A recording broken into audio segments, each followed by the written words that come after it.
Sejarah dan asal-usul Tasikmalaya, Sang Mutiara dari Priangan Timur. Tasikmalaya adalah salah satu kota yang terletak di Provinsi Jawa Barat, Indonesia.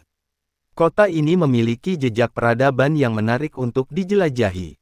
Tasikmalaya dijuluki Sang Mutiara dari Priangan Timur. Kota ini memiliki sejarah panjang di balik berdirinya daerah yang berada di bagian barat Pulau Jawa ini.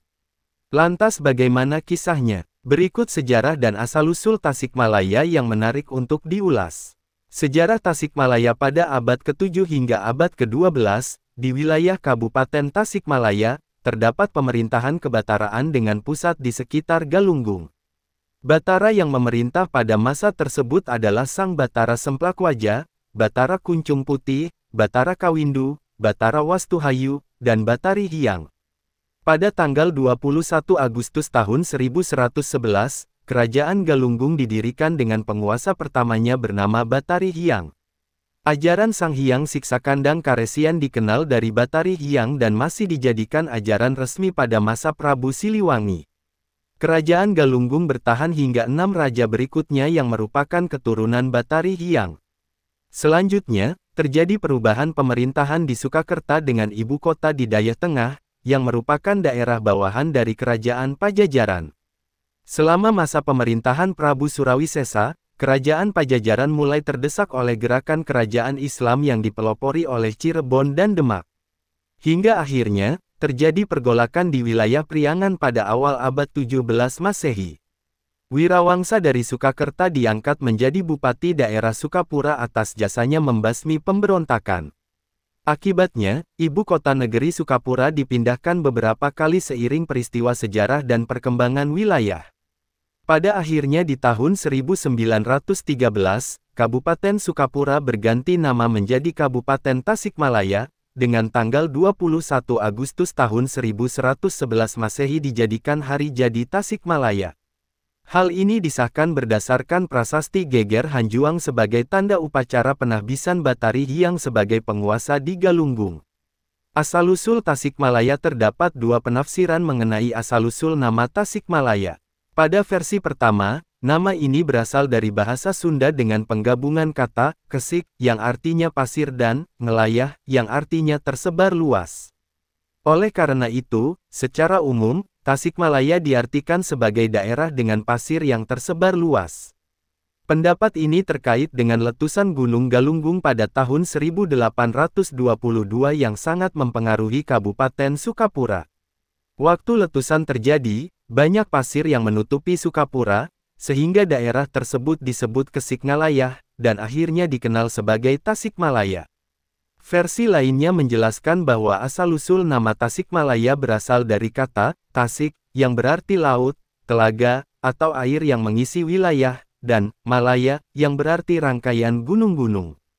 Oleh karena itu, Tasikmalaya dapat dimaknai sebagai daerah dengan gunung-gunung yang berlimpah seperti air laut.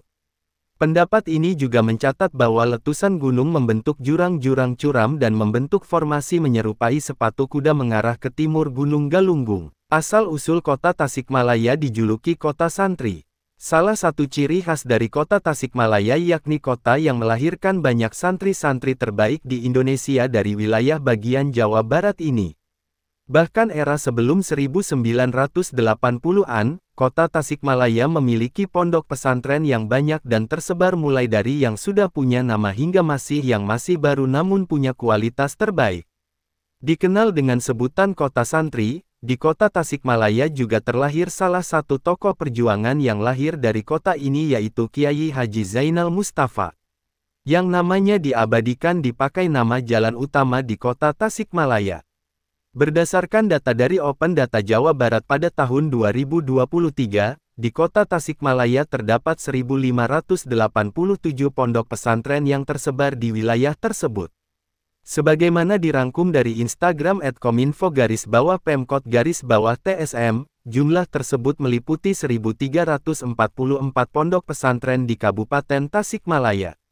Sementara itu, di kota Tasikmalaya berjumlah sebanyak 243 pondok pesantren yang tersebar di wilayah tersebut.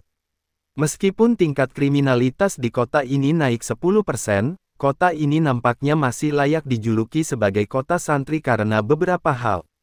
Seperti misalnya moral dan budi pekerti yang diajarkan melalui pondok pesantren di Tasikmalaya.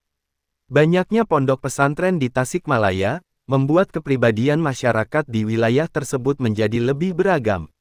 Adapun yang diajarkan di tiap pondok pesantren tidak hanya soal agama Islam secara menyeluruh, tetapi mengajarkan nilai kebersamaan, disiplin, dan tanggung jawab.